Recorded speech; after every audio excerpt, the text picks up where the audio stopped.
question will come from Mela Lesmoras of PTV4. Mela?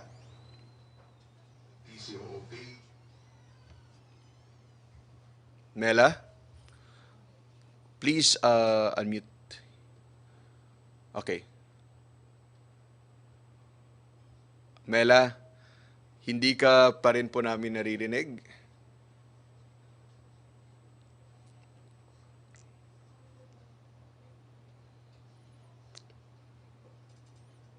Okay, balikan na lang natin si Mela habang inaayos niya yung kanyang audio. Mela? Melo Acuña muna of Asia Pacific Daily. Melo? Morning. I hope everything's well. Secretary Nograles and ASEC JB, good morning. I just have several questions. First and foremost is, it appears that Sinovac did not have senior citizens doon sa kanilang mga naturukan bago nagkaroon ng permiso sa Pilipinas. How long will senior citizens wait for the vaccines para sila makaligtas sa problemang dulot ng COVID-19? That's the first concern. Cabsec?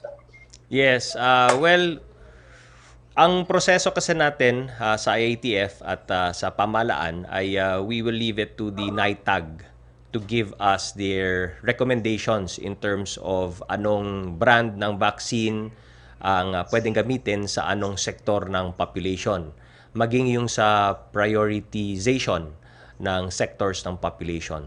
So, as you all know, ang limitation po ng Sinovac is yung 18 to 59 na age range. Kaya nga po, right now, the decision or the direction of the NITAG is not to use the Sinovac sa ating mga senior citizens. Kaya nga po, sa pagdating ng itong batch ng AstraZeneca mamayang gabi, ito na rin naman pong brand na to ay idadaan muli sa recommendations ng NITAG. Wala naman pong limitation sa edad ang AstraZeneca vaccine. So we will await for the advice on the NITAG in terms of saan gagamitin itong AstraZeneca vaccine. Kung ito ba ay gagamitin natin sa mga senior citizens na healthcare workers na hindi natin pa-inoculate gamit ang Sinovac or sa senior citizen population group. So we await the advice, of course, of the NITAG, but first things first, sasalubungin muna natin yung vaccine doses ng AstraZeneca sa airport mamayang gabi. Melo? Opo, thank you very much for the update. Now, another concern is the plight of retirees, government retirees. I was told that they have been told to wait for several months before the ombudsman can grant them clearance. And while waiting for the clearance, they have no wages, they have no benefits. So is there a way that the Duterte administration could alleviate the plight of retirees from government service? After all, they devoted the most productive years of their lives in government service. Well, ito naman pong issue na to will is something that we can take up in our interagency cluster, no. Apart from in my capacity as Cabinet Secretary, Yes. we also have an interagency cluster called the Cabinet Assistance System. So it may be a topic that we can take up in our next CAS meeting. Yes, thank you very much, Secretary. One more issue I'd like to raise this morning is, will there be any statement from Malacanang about the incident last night in Iloilo City where one of the petitioners against the Anti-Terrorism Act by the name of Attorney Angelo Carlo Guillen was reportedly stabbed by two unidentified men? He was stabbed in the head and the shoulder and is in critical condition. May we have your thoughts about this? I don't have a statement to issue at the moment. Let's await if spokesperson of the President, Harry Roque, will have a statement later on. Thank you very much, Secretary. Thank you very much, Assistant Secretary JB. Thank you. Salamat, Melo. Thank you, Melo Acuña of Asia Pacific Daily. Okay, balikan po natin si Mela Lesmoras ng PTV. Mela, go ahead po. Yes, ASIC JV, do you hear me now po? Yes, loud and clear po. Okay, good morning, Cabsec Nograles. Good morning, ASIC JV. My first question lang po, Cabsec Nograles. Last time po kasi in-announce nga ng Malacanang na si Pangulong Duterte yung namili kung sino yung mamumuna sa vaccination para sa CoronaVac ng Sinovac. Kagabi po ba sa cabinet meeting, nagsabi po ba si Pangulong Duterte kung sino kaya yung dapat mauna naman sa pagpapaturak ng mga bakuna mula sa AstraZeneca? Wala naman, although he said he was just asking about kung kailan yung cabinet members ma-inoculate. So this is something that we'll have to discuss with the NITAG as well, no? Gaya ng sinabi ko, ang proseso kasi natin ay dinadaan muna natin sa NITAG ang lahat ng pagpa-prioritize. But to the President's mind and concern, I believe, is that he considers us in the cabinet as also frontline workers and very much exposed. Also, no, kita nyo naman, lahat kami umiikot sa mga hospital, doing the simultaneous ceremonial inoculation. In fact, next week, magkakaroon ng simultaneous inoculations also, no, na ceremonial inoculations in different regions. So kumbaga, masyado kami exposed, kaya nag-aalala lang si Pangulo. Kaya we will refer the matter to the NITAG and ask for them to consider, no, looking at the possibility na kumare yung mga cabinet members, lalo-lalo yung mga pinaka-exposed, might be able to get inoculated as well. Again, it's a work in progress. It's too early in the day to say kung ano yung magiging decision ng NITAG tungkol po dyan. Opo. And Cabsec, sa cabinet meeting po ba kagabi, napag-usapan din yung procedural kung paano yung process na pagdadaanan nga pagdating ng AstraZeneca sa bansa. Katulad po ba nung Sinovac, ganun din po ba yung magiging proseso, and saan hospital po kaya ito unang idediretso? Ito na nga po yung i-consult namin with the NITAG, no. There has been discussions about gaya ng sinabi ko kanina, the possibility of using AstraZeneca again for the frontline and medical workers natin na senior citizens. Because yung limitation kasi ng Sinovac is hanggang 18 to 59 lamang. But we also have doctors, nurses, medical and health frontliners natin who are above or 60 and above. So we will refer this to the NITAG and hopefully we'll get their recommendations very soon, especially since forthcoming na, no, mamayang gabi na darating AstraZeneca, and we'd like to immediately roll out the AstraZeneca vaccines. So perhaps yun nga ang magiging decision, but also we have to take into consideration also na yung next na segment in the priority list, apart from medical and health personnel, are our senior citizens. So that is also something that has to be considered by the NITAG, and we will await their recommendations with regard to that. Opo.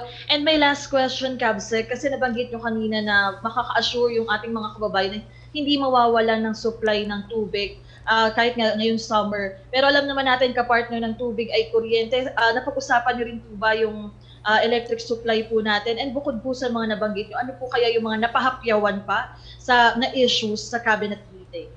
Well, sa ano naman, sa kuryente naman, hindi natin specifically nalagay sa agenda ang tungkol sa kuryente. Maaring sa next cabinet meeting, just to make sure na maayos din yung supply ng kuryente.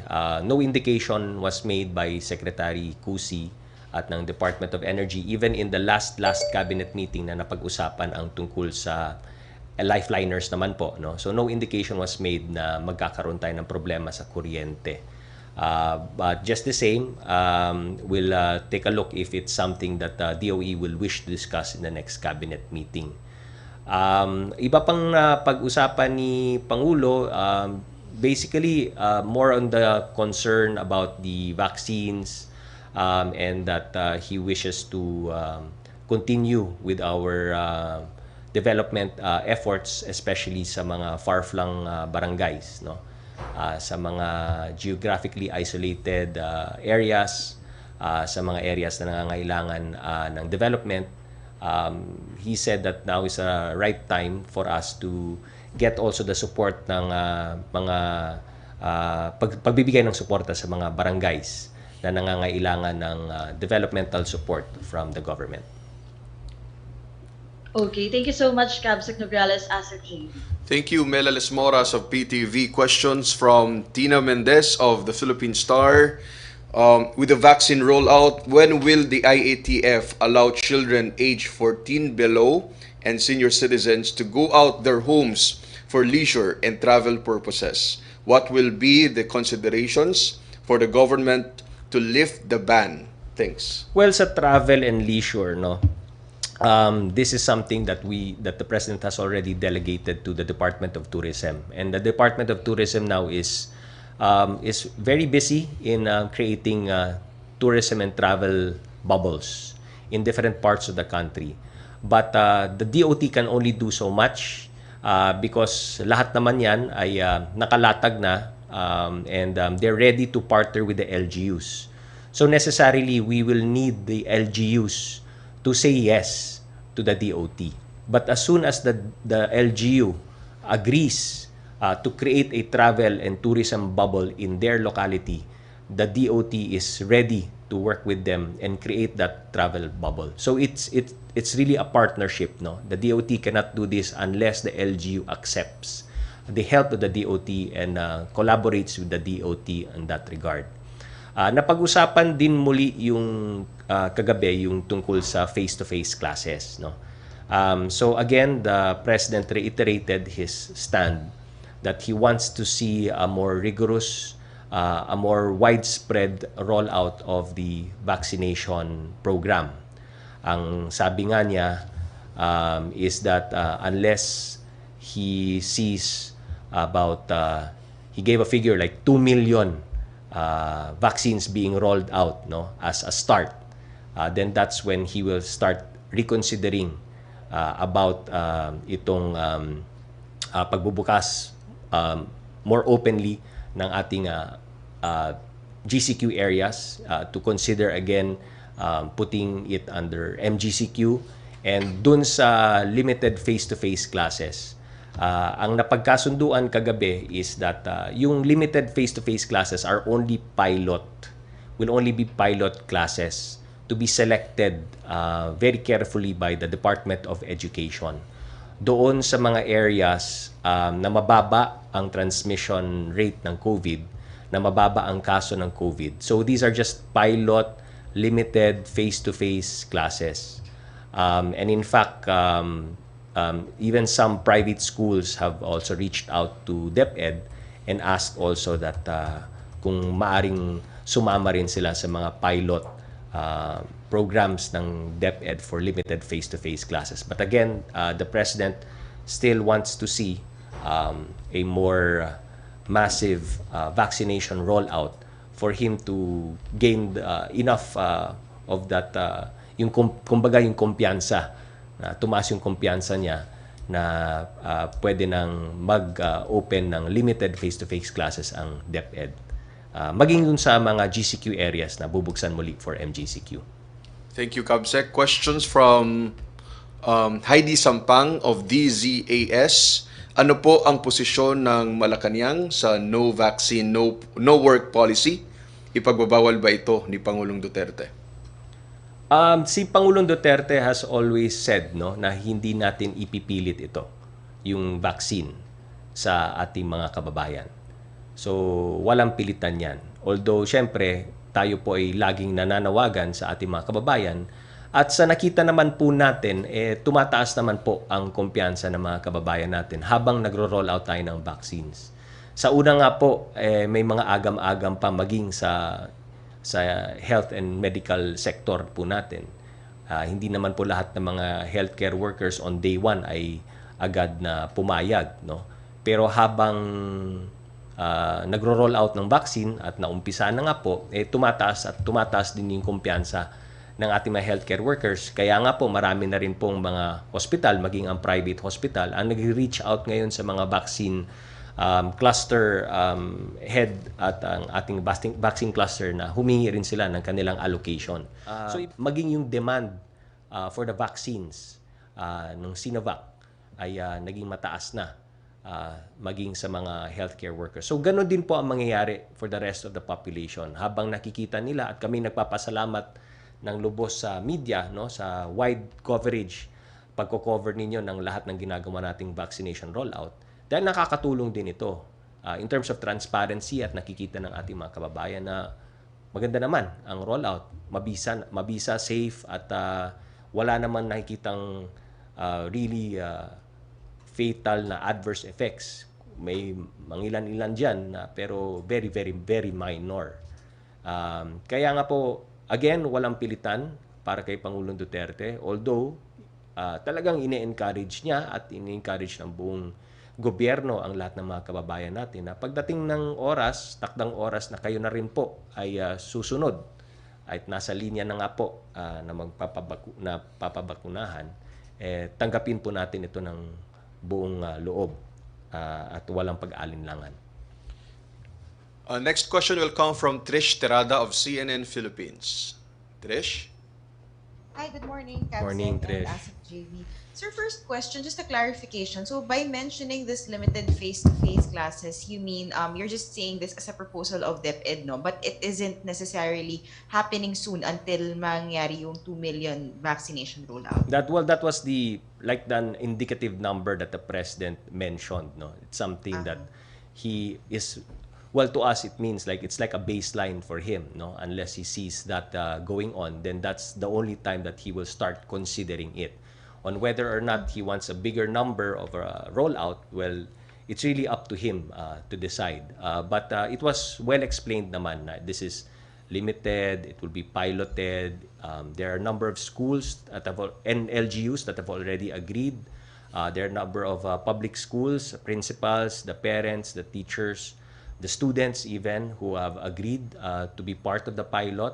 But even so, si Secretary Briones said that she may still even cut down on that number just to make sure na merong talagang selected na pilot areas. But again, the President said na let's have a massive rollout first. So no, it's not happening anytime soon.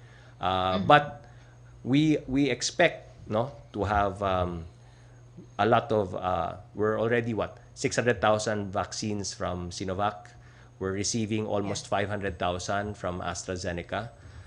For this month of March, Secretary Galvez has committed that we will get within the month of March ang 1 million doses from Sinovac again. And we have, as he mentioned already, a budget for that na allocated, and we'll be purchasing that 1 million worth of Sinovac vaccines. So that means by March we will have almost 2 million, no? And then that ends our first quarter. Hopefully we'll get even more if meron pang darating na bago, because si Secretary Galvez, remember, is flying to India. March 9 to March 12 he'll be in India to solidify our supply agreement with the Serum Institute of India. And we'll see, no? Tingnan muna natin kung darating ba yan ng first quarter or what's remaining sa first quarter or by second quarter. So, abangan natin anong mangyari sa March, and then by second quarter, presume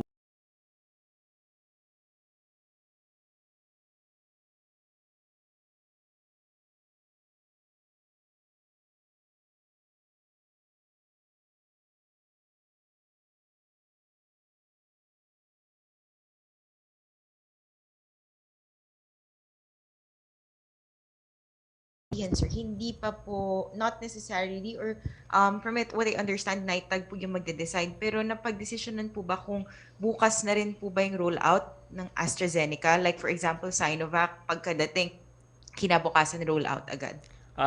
As of the moment, ang alam ko ay nagmi-meeting na po ang NITAG today. No? So let's wait and see. Ayoko rin pangunahan anong maging decision nila.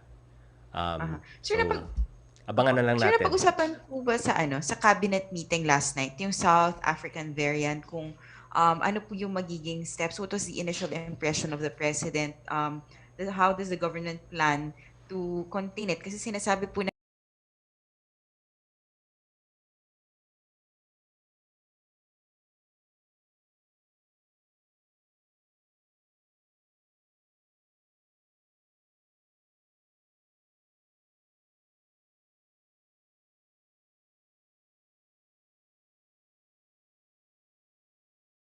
still the same. So ibig pong sabihin, to protect against catching the COVID-19, we still have to stick to the same health and safety protocols, no? Yung hugas kamay, social distancing, face mask at face shield. Wala pong pinagkaiba yan. Ang sinasabi lang po nung sinasabi mas transmissible is mas efficient yung variant na to in terms of pagkapit niya sa mga cells natin. But in terms of its transmission from one person to the next, ganun pa rin po yung protection natin. I guess what it means is that it only emphasizes and underscores the fact na kailangan po talaga natin ng mas massive at mas mabilis na rollout to protect us, to give an added layer of protection dahil nga po meron tayong bakuna. So yun po ang same na pabalik-balik na sinasabi po natin sa ating mga kababayan na kahit nandyan na po yung bakuna, tuloy-tuloy pa rin po yung ating health and safety protocols. Ganun pa rin po, walang pinagkaiba ang transmission yan. Kaya dapat patuloy pa rin. And right now, the LGUs naman are already exercising their localized lockdowns, no? At patuloy pa rin naman ang pagmomonitor ng IATF, maging ang DILG, maging ang Department of Health dun sa mga localized lockdowns na ini-impose ngayon. And also, in addition to that, if you remember in the previous cabinet meetings, napag-usapan din po natin yung mas malawakan na genome sequencing na ginagawa po natin. Kaya nga natin na-detect na may mga variants na ganyan. So, ipagpatuloy pa rin natin at may nakalaan na pondo at pera po dyan para patuloy pa rin yung mga genome sequencing na gagawin natin so that we can detect the presence of these variants in our population. Thank you. Alright, thank you, sir. Thank you po. Thank you, Trish Terada of CNN Philippines. Question from Rida Reyes of GMA News. Prices of galunggong have again skyrocketed to an average of 280 pesos per kilo. Fisher folk groups are calling on the government to seriously consider the implementation of a price ceiling. May we know what steps are being taken by the IATF Task Force of Food Security in response to this? Hindi naman per se na pag-usapan yung price ceiling sa isda. So, imo-monitor po natin itong mga presyo hindi lamang ng galunggong pati yung ibang mga presyo ng pagkain po natin. And we will await kung ano yung magiging hakbang or ano yung magiging action points ng Department of Agriculture tungkol po dito. But sa pagkakaalam po namin, the Department of Agriculture is also working very closely together with the BFAR, with our different fisher folk groups, no, and organizations, at minomonitor po natin yung mga presyo ng ng pagkain, no. So this is something that the Department of Agriculture is on top of. Sir, questions from Jen Galvez of Vanguard Radio Network. Any reaction from the President regarding the dissenting opinion of some economic managers and experts regarding his previous announcement on the Philippine recovery by 2023? Will the Bayanihan 3, if any, be certified as urgent as well? If so, how soon? Hindi naman per se na pag-usapan yung Bayanihan 3 in the cabinet meeting, it wasn't in the agenda, hindi rin naman na pag-usapan per se. But our economic managers are also confident na pag lumuwag po tayo ng community quarantine at pumunta po tayo sa MGCQ across the country, lalong mas mapabilis po natin yung pag-angat ng ating ekonomiya at the same time, mas mapabilis din po natin yung pagbabalik trabaho at hanap buhay ng ating mga kababayan. Ito mga community quarantine na to, syempre nagka-create ng mga certain restrictions. But as I mentioned earlier, even with the decision to keep NCR and some provinces under GCQ, the economic managers natin at kasama dyan ang DTI are doing already adjustments within the framework ng GCQ para mas mabuksan pa natin safely ang ibang industries.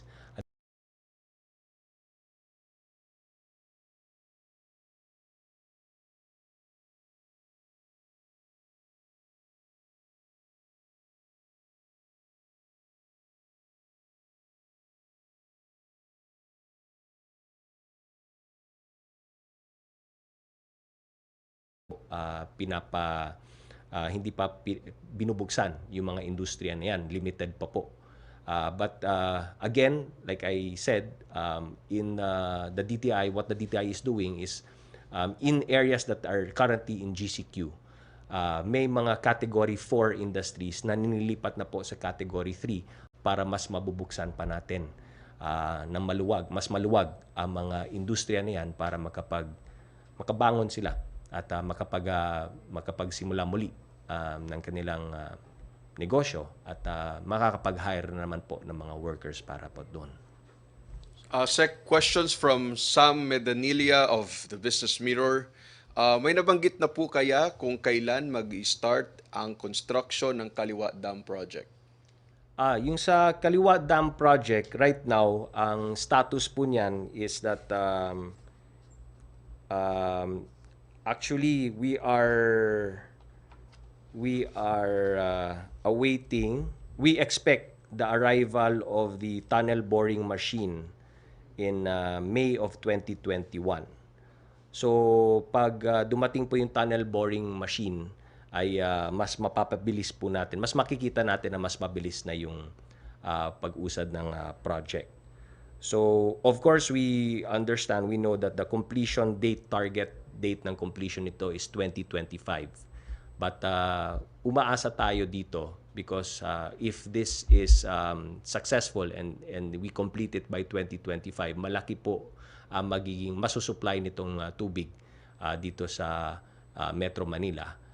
And this will really spell a difference noon sa ating water security dito sa NCR. From Sam Medanilia pa rin po, Sec, na-discuss din po kaya sa cabinet meeting ang alleged onerous water concession agreement of the government with Maynilad and Manila Water?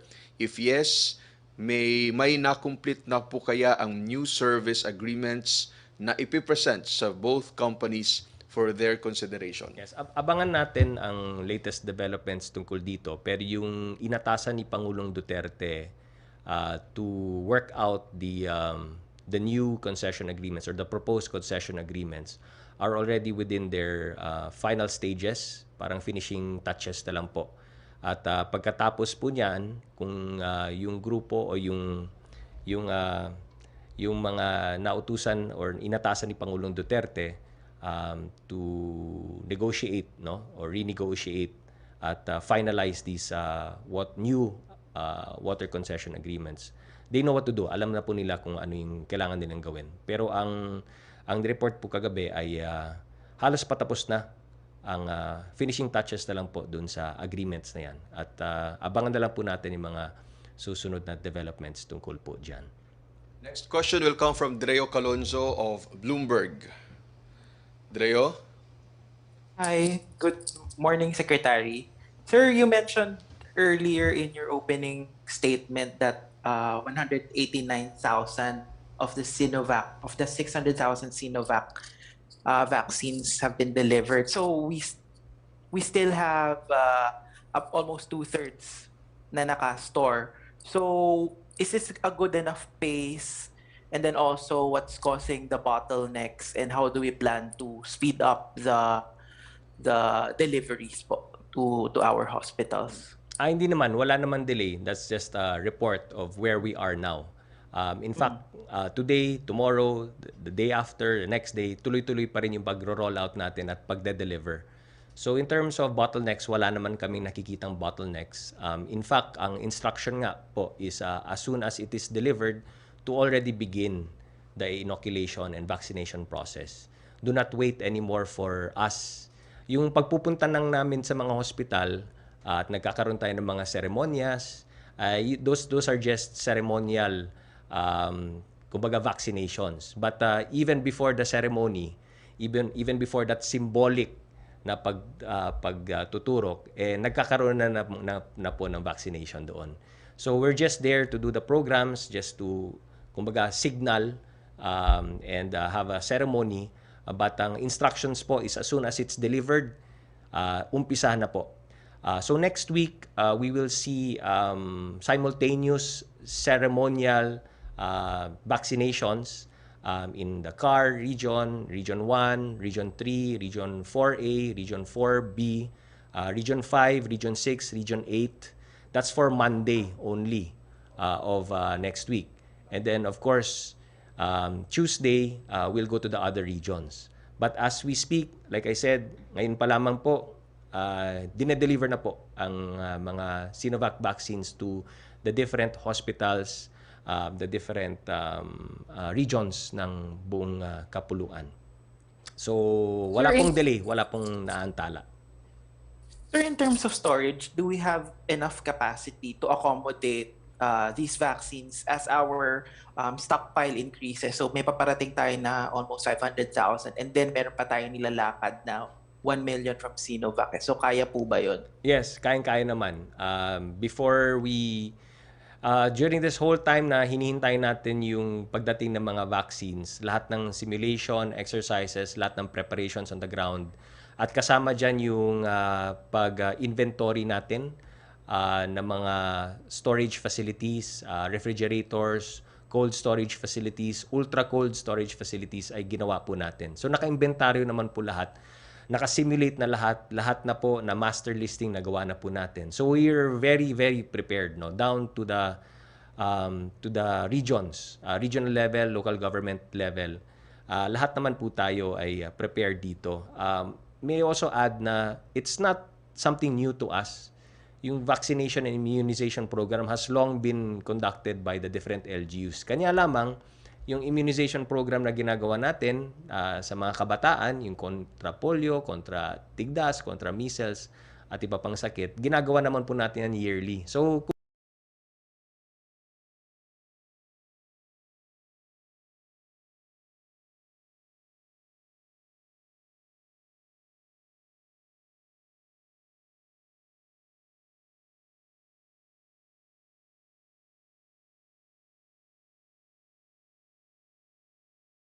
very easily stored just like any of the other vaccines that we're used to. Kaya hindi naman mahirap para sa atin to handle these vaccines.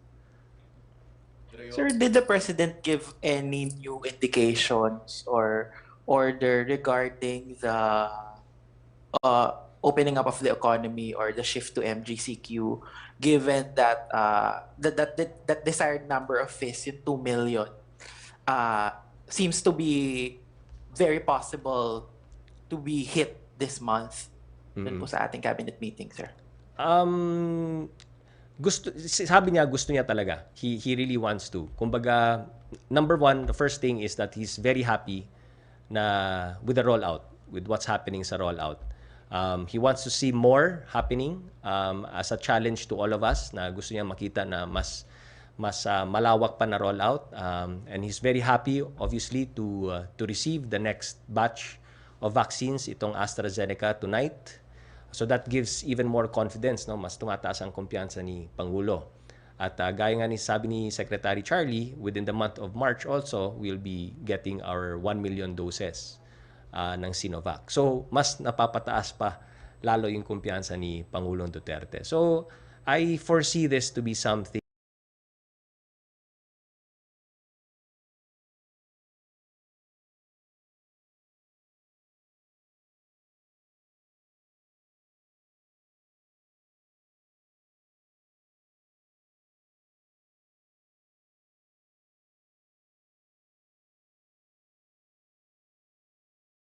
deal, sir.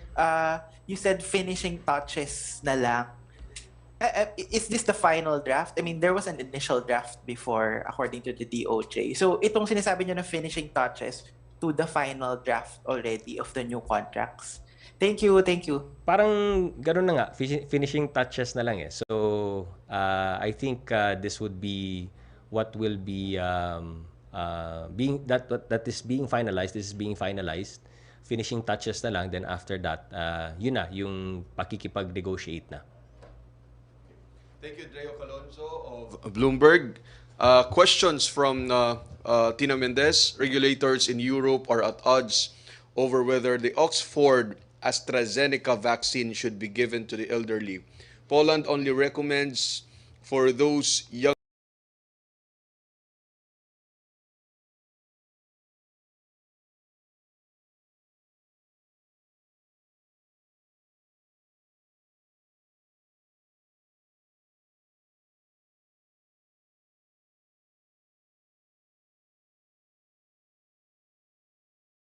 Sinabi ko, ayoko pong pangunahan.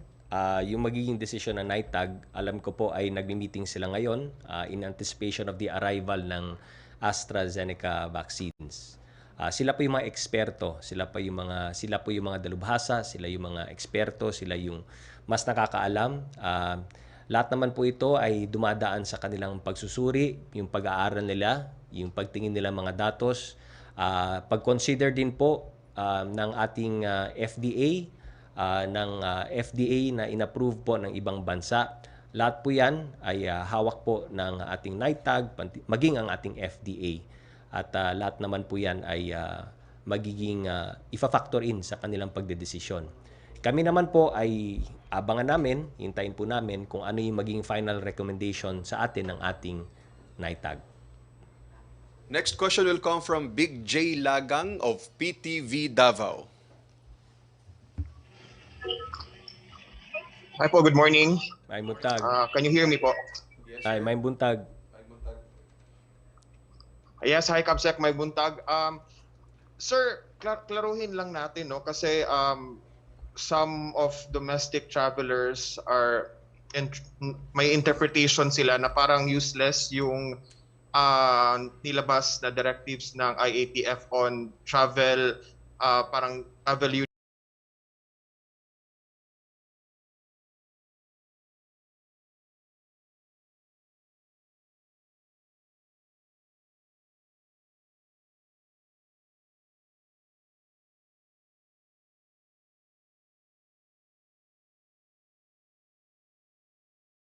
pa rin makapasok sa kanila yung 15 below and 65 years old and above. As co-chair po ng IATF, Kabsek, ano po yung clarification yun regarding this? Yes, ang ginawa po natin, nagawa tayo ng general rule. Ang general rule po ay no testing required. No testing required. Ang exception na hiningi ng mga LGUs ay pagbigyan po daw po sila ng kumbaga ng pagkakataon o karapatan na mag-require ng some sort of testing before flying. So ang naging ano natin, ang naging final decision, o sige, ang general rule is no testing required except if required, if kailangan ng LGU. So it's really up to the LGU. So ibig po sabihin, pag sinabi ng LGU na kailangan pa rin, then it has to be RT-PCR. Wala na iba. Wala na yung rapid test, wala na yung antigen, hindi na kailangan yun. It's RT-PCR before travel. Pero papayag rin po ng saliva testing mula sa Red Cross. Kasi yung saliva testing ng Red Cross, yan lang yung tanging saliva testing na RT-PCR na inaprubahan po ng ating IATF at ng RITM. So yan lang po. So para maliwanag yan po, para wala na yung iba-ibang testing. Basta kung kailangan ng testing, it is RT-PCR before the travel. Pero pwede po saliva test ng Red Cross. Pero yung quarantine po, ang pinakiusap na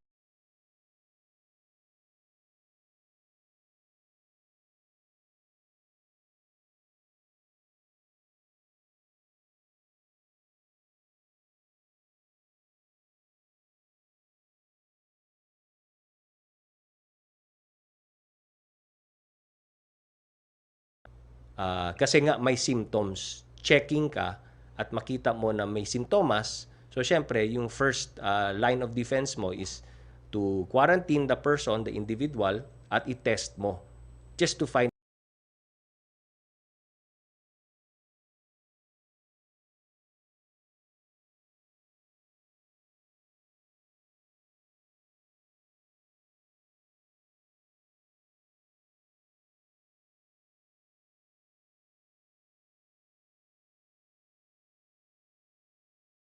And then wala na rin yung mga medical certificate kasi yung dati yung mga LGU may mga medical certificate pero may limitation kasi ang medical certificate at ang reklamo nga napepeke pa.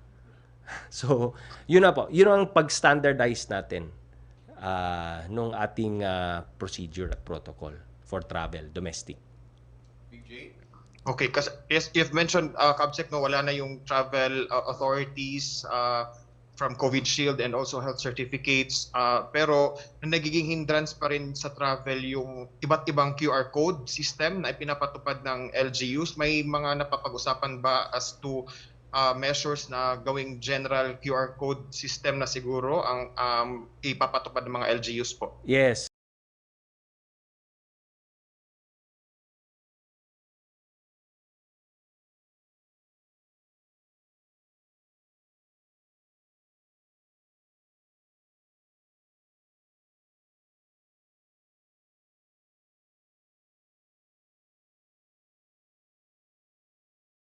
Po doon sa integration na po doon sa Stay Safe PH system pati doon sa SPAS na dinevelop ng DOST.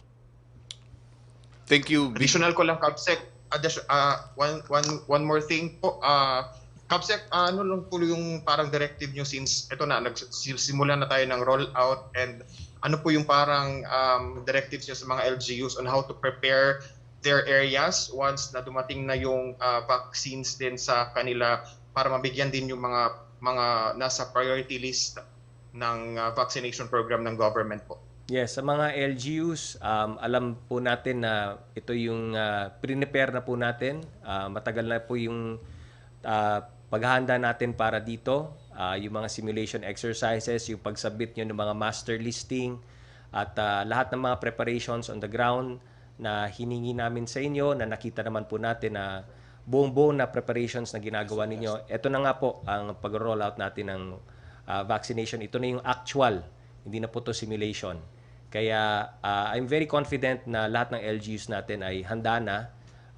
Of course, meron na kaming indicative number based sa mga master list na sinabit nyo po sa amin. And we will be delivering. Kung hindi pa nakaabot sa inyo, asahan nyo po na darating sa lalong madaling panahon yung mga vaccines. At alam nyo na po kung anong dapat gawin. At patuloy na rin po sana habang binabakunahan natin ang mga healthcare and medical frontliners ninyo, patuloy pa rin natin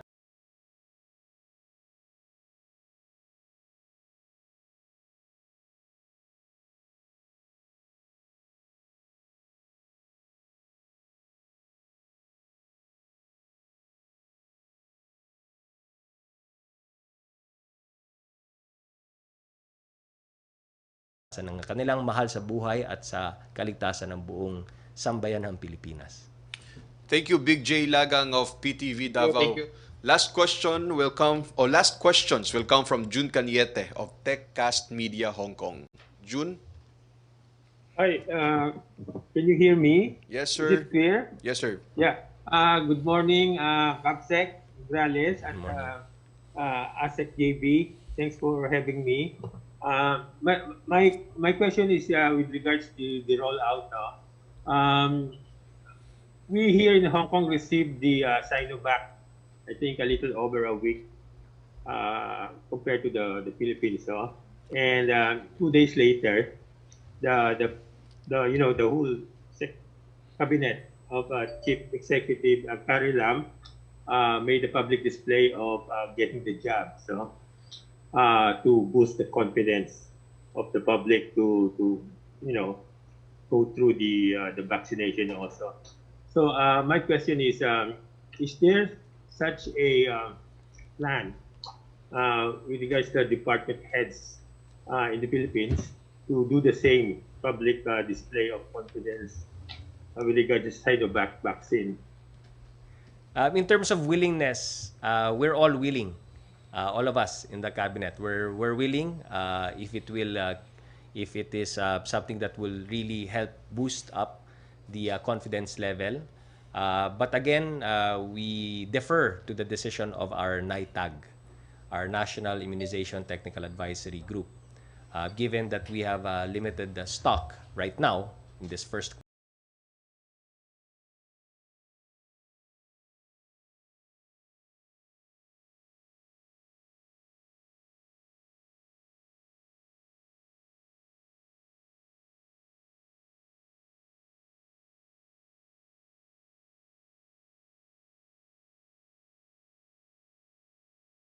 so we will defer to the NITAG when the NITAG feels that it is time and it gives its advice and recommendations that, okay, it's time for the cabinet members to show to the people of the Philippines that they too are willing to be vaccinated and to boost the confidence level, then anytime we're ready. Maraming salamat po, Kabsec. Thanks. Thank you, June. Thank you. Thank you, June Cañete from TechCast Media. Okay, sir, yan po yung huling katanungan natin. Meron po ba kayong huling mensahe bago tayo magtapos? Yes, ngayong linggong ito, this week, ay naging napaka-historical para sa bansang Pilipinas. At sunod-sunod na pangyayari, magandang mga pangyayari. Mula sa pagtanggap natin nung Sinovac vaccines, sa pag-roll out natin nung Monday, Tuesday, Wednesday, at maging ngayon. At today, tatanggapin na naman po natin ang panibagong donation mula sa WHO COVAX facility ng panibagong brand na naman po ng vaccines. Itong dalawang brand po na ito ay naaprubahan ng ating FDA at siguradong ligtas at mabisa po para sa lahat. Nagpapasalamat kami sa lahat ng mga healthcare workers natin, mga medical frontliners natin sa buong pagtanggap nila ng bakunang ito. Kami rin po ay nagpapasalamat na sa pamamagitan nitong mga rollout na ito ay napataas po natin ang kumpiyansa, ang confidence level, gaya nga ng sinabi ng ilan sa amin, what a difference a week makes. Nakaraang linggo, napakababa ng confidence level. Ngayong linggong ito, napakataas naman po. Sana patuloy pa rin at tuloy-tuloy itong mga gagawin natin mga hakbang para mas maparami pa natin ang vaccines para sa bayan, mas maparami pa natin ang mababakunahan at mas mapoproteksyonan pa natin ang buong sambayan ng Pilipinas. And of course, it's Women's Month today, so happy Women's Month to all our mothers, sisters, wives, girlfriends, and all of the women who make a difference in our lives, whether it's in our personal lives or even in terms of running the nation and pushing for reforms and all of the different other advocacies that we have in making this a better world for everyone. Maraming salamat po at mabuhay po. Ingat po lagi. God bless. Thank you,